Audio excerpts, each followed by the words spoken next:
જિલ્લામાં ઈડરના શ્રીમદ રાજચંદ્ર વિહાર નજીકના જંગલ વિસ્તારમાં મંત્રી મુકેશ પટેલ અને મુળુબેરાના અધ્યક્ષસ્થાને મહાવાવેતર અભિયાન યોજાયું હતું. મંત્રી મુળુબેરાએ જણાવ્યું હતું કે વડાપ્રધાનના એક પેડ માં કે નામ સંકલ્પને ચરિતાર્થ કરવાના ઉદ્દેશથી મહાવાવેતર અરવલ્લીની ગિરિમાળાઓના મુગટ રૂપ ઈડરના વિસ્તાર અને તેમાં પણ શ્રીમદ રાજચંદ્ર જેવા આધ્યાત્મિક ઊંચાઈ હાંસલ કરેલ ગુરુની જાગતી ધરતી પર કરવામાં આવ્યું છે. મંત્રી મુકેશ પટેલે જણાવ્યું હતું કે ગાંધીજીના આધ્યાત્મિક ગુરુ એવા શ્રીમદ રાજચંદ્રજીની પાવન રાજથી વિભૂષિત એવી ઈડરની તપોભૂમિ ખાતે વડાપ્રધાનના એક પેડ માં કે નામ સંકલ્પને સાર્થક કરતા ગ્રીન અરવલ્લી ગિરિમાળા વૃક્ષારોપણ કાર્યક્રમે સરાહનીય પ્રયાસ છે.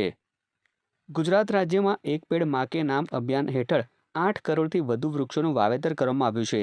ગુજરાતને હરિયાળું બનાવવાના સંકલ્પમાં ગામે ગામમાં લોકો જોડાઈ રહ્યા છે.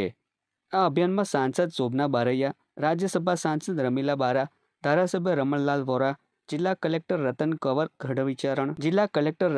ગઢવીચારણ, જિલ્લા વિકાસ અધિકારી હર્ષદ વોરા,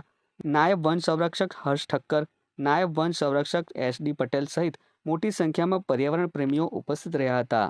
જે ઐતિહાસિક જગ્યા છે શ્રીમદ રાજચંદ્રજીની વિહારની આ ધરતી ઉપર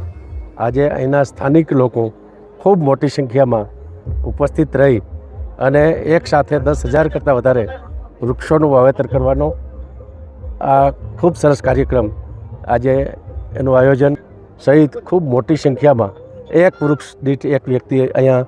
દરેક વૃક્ષ ઉપર છે